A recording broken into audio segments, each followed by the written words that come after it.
প্রিয় ভিউয়ার্স, যাদের হচ্ছে ধান 81 লাগবে আপনারা অর্ডার করতে পারেন। একদম চাল চিকন আর অনেক খাইতে অনেক মজাদার আর কি। ফলন আপনার হচ্ছে বিঘা প্রতি সর্বনিম্ন যদি হয় তাও 22 মণ। আর যদি আপনি একটু পরামর্শ নিয়ে ভালোভাবে ফলন চাষাবাস করতে পারেন তাহলে হচ্ছে আপনি 26 মণ 28 মণ ফলন হবে ইনশাল্লাহ।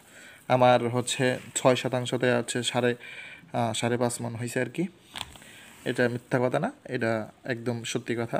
যদি আপনাদের এই বীজ কারো লাগে তাহলে হচ্ছে আপনারা অর্ডার করতে পারেন।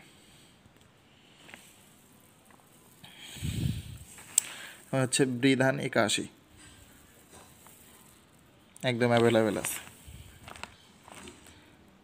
একদম আপনার হচ্ছে অরিজিনাল বীজগুলো পাবেন। এটা হচ্ছে বীজের জন্যই করা ছিল, একদম আলাদা করে, কোনো ভেজাল পাবেন না ইনশাল্লাহ। ঠিক আছে, ধন্যবাদ।